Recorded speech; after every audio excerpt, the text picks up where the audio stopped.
Hello, good morning. Welcome back to our new blog. আশা করি তোমরা সবাই খুব ভালো আছো, আমিও ভীষণ ভালো আছি। সকালবেলা থেকে আসিনি, এখন ঘুরতে পুরো 11টা বাজে। সকাল থেকে খুব কাজে ব্যস্ত ছিলাম।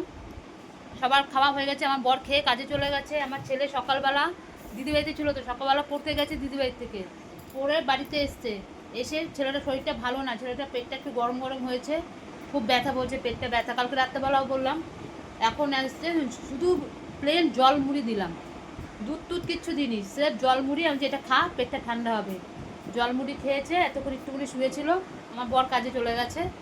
আজকে আমার আবার আরেকটা জায়গায়, আমাদের সবারই নিমন্ত্রণ, কিন্তু আমার ছেলে বলছে মা যাবো না, আমি এই গরমেও যেতে পারবে না, আমার শাশুড়ি যাবে কিনা ঠিক নেই, আর শুধু আমি একা যাব। নিমন্ত্রণ করে গেছে। আজকে একটা আছে, আবার রোববার একটা আছে। যাই হোক, সকালবেলা এখন কালকে সমস্ত রাত্রেবেলা মাছের ঝোল টোল সব রয়েছে, শুধু একটু ভাত করলে আমার হয়ে যাবে। আমি তো খাবো না, ছেলেও থাকছে না, বর চলে গেছে খেয়ে দে। শুধু একটু ভাত করবো, ব্যাস হয়ে যাবে। এখন ছেলে যাবে, থাকবে, আবার আসবে 6টার সময়। এসে আবার রেজিস্টার আজকে আবার পড়া আছে ফিজিক্স পড়া, 8টা থেকে পড়া, 6টার মধ্যে আবার বাড়িতে চলে আসবে। এই কটা দিন এই করতে হবে, কিছু করার নেই। আর আমার ছেলে খুবই ভালো, দুদিকে ম্যানেজ করতে তো পারে, ওই জন্য যাচ্ছে। ঠিক আছে, তোমরা দেখতে থাকো, আমার ছেলে আগে চলে যাক, তারপর আসছে আবার। ছেলে চলে গেল, ছেলে চলে গিয়ে ফোন করে দিয়েছে, মা আমি চলে এসেছি। আমি বলেছি 6টার মধ্যে বাড়িতে ঢুকবি। এখন ওখানে যাচ্ছে। আমার শাশুড়ি একটুখানি দরকারে বেরিয়ে পড়েছে ঘরে। এখন আমি একা, আমি এখন বাসন কটা ধুয়ে নিই। এই যে বাসন কটা ধুয়ে নিই, রান্নাবান্না কালকে যা আছে সব হয়ে যাবে। কেন ছেলে ওই বাড়িতেও খাবে না, আমি আজকে দেবো বললাম তো, কিন্তু খাবে না কি জানি না। না খেলেও সব রান্নাবান্না করা আছে, খালি উনি খেয়ে নেবে। ধুয়ে সকালবেলা একবার ঘর মুছেছি, এখন একটুখানি ঘরটা আবার ঝাড় দিতে হবে। ঝাড় দিয়ে তারপরে আবার স্নান টান করে, আজ বৃহস্পতিবার, ঠাকুরের ঘর টপগুলো বসাতে হবে।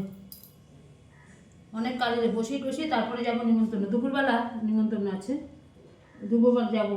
একটুখানি গাছের ওখানে গিয়ে হাত দিয়েছি, আমার সারা গা হাতটা চুলকানি উঠে গেছে, কীরকম হয়ে গেছে হাতগুলো। উফ, কী অবস্থা আছে। ঠিক আছে, আমি বাসন কটা ধুয়ে নিই আগে। জল চলে এসছে অনেকক্ষণ আগে।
যাই, সব হয়ে গেছে।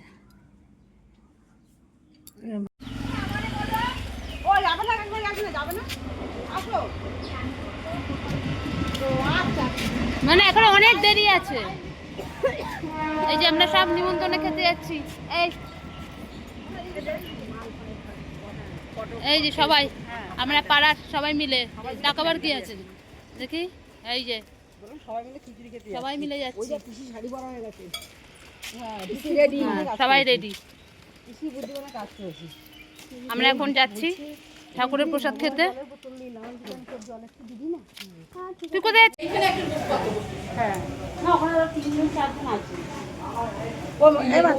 তারপরে বলছে, তারপরে বললো যে এই আমি কিন্তু এখন কিন্তু কথা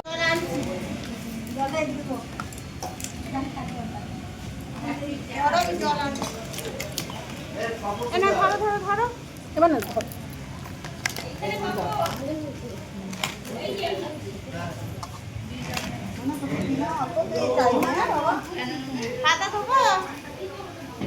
ওই হ্যাঁ বাচ্চা দিয়েছিল। আসলাম এবার একটু শুই। ছেলে তো এখন নেই, দিদিবাড়িতে গেছে। ও আসুক, তারপরে আবার 7টার সময় বেরোবো। 7টা না, 6:30টায় বেরোবো। আমার ছেলের পড়া আছে, এখন একটু রেস্ট নিই, ঠিক আছে? পরে আবার কথা বলবো। রাখছি। গুড ইভিনিং বন্ধুরা। এই যে এখন বাজে 6:30। ছেলে চলে এসেছে দিদিবাড়ির থেকে, এই যে পড়তে যাবে। আজ ডিসরায় পড়া আছে, সেই ট্রেনে করে যেতে হবে। ফিজিক্স পড়তে যাচ্ছে। এই যে এখন উনি মাথা আস যাচ্ছেন, এসে আমাকে ডাকছে। আমি তো একটু ঘুমিয়ে পড়েছিলাম, ছেলে ঘুমায়নি, যে পড়তে যেতে হবে। তাড়াতাড়ি করে দিদিবাড়ির থেকে আবার চলে আসলো। আজকে মনে হয় রাত্রেবেলা দিদিবাড়িতে যেতে পারবে না, কারণ আস্তে আস্তে 11টা বেজে যাবে। রিক্সা তো উনি ছাড়েই 10টা, 10:30টার পর। এবার বাড়িতে আস্তে আস্তে 11টা বেজে যাবে। আজকে মনে হয় যেতে পারবে না। আবার কালকে সকালবেলায় এখান থেকে পড়তে যাবে, পড়া থেকে দিদিবাড়িতে চলে যাবে। এই হচ্ছে ব্যাপার। এখন আমরা বেরিয়ে পড়ছি ছেলেকে নিয়ে। হয়েছে বাবা? না মানে ব্যাগ নাও, ব্যাগ নাও, তাড়াতাড়ি নাও। আর জলের বোতল দেবো? জলের বোতল দেবো? ঠিক আছে, রাখছি। হ্যালো বন্ধুরা, এই দেখো ছেলেকে দিয়ে এই সবে ঘরে ঢুকলাম। 8:15 বাজে। এসে হাত মুখ ধুয়ে টুয়ে ফ্রেশ হয়ে এই যে ভাত বসিয়ে দিয়েছি। হ্যাঁ দেখো, রাত্রেবেলা তো অল্প কজন খাবে, ছেলে তো ভাত খাবে না, ছেলে অন্য কিছু খাবে। ভাত বসিয়ে দিয়েছি, জল ভরছি। আমার বরের দেরি হবে আসতে, মানে দেরি হবে বলতে কি, বেরিয়ে গেছে ওখান অফিস থেকে আবার আরেকটা জায়গায় গেছে। ওখান থেকে কাজটা সেরে একেবারে ছেলেকে নিয়ে তারপর বাড়িতে ঢুকবে। মানে কতটা কষ্ট বলো।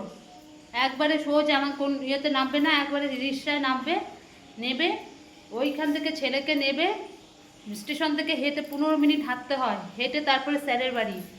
ছেলেকে নিয়ে আবার হেঁটে আসবে, তারপরে ট্রেন ধরে বাড়িতে আস্তে আস্তে 11টা বাজবে। ওই জন্য আমি জল টলগুলো সব ভরে রাখছি। এসে তো অন্তত হাত পাগুলো তো ধুতে পারবে, ছেলেও ধুতে পারবে, আমার বর ধুতে পারবে।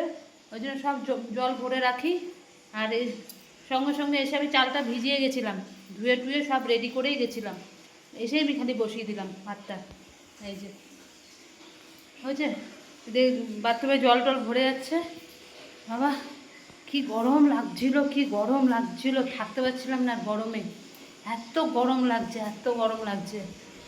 ঠিক আছে, পরে কথা বলছি। ভাতটা নামিয়ে তারপর তোমাদের সাথে কথা বলছি। হ্যালো বন্ধুরা, এই যে চলে আসলাম আবার। ছেলে আসলো পুরো আমাদের এই ঘড়িতে তখন পুরো 11:15 বাজে। আমার বর্গে একেবারে নিয়ে কাজ অফিস থেকে একেবারে সোজা চলে গেছে, নিয়ে ছেলেকে নিয়ে বাড়িতে ঢুকলো পুরো 11:15। 15 মিনিটের মতন এদিক ওদিক হাত পা ধোয়া সব কিছু করে টোরে 11:15 সব খাওয়া দাওয়া হলো। 11:30। এখন কটা বাজে জানো? 11:30 তো বাজে। সব শুয়ে পড়েছে, এখন আমি শুইনি। এই এখন শোবো। ওই জানো তো সবার লাস্টে আমি শুই। আজ আর বাসনপত্র কিছু ধুইনি, সমস্ত পড়ে রয়েছে, কালকে সকালবেলা উঠে সব ধুয়ে রাখবো। আর ভালো লাগছে না, আমারও জার্নিং হচ্ছে খুব, ঠিক আছে। সে 11টার সময় ছেলে পড়ে টড়ে আসে, 11:15টার সময়। আজকে আর দিদিবাড়িতে যেতে পারলো না, দিদিকে ফোন করে বলে দেওয়া হলো যে এরকম আসতে পারবো না।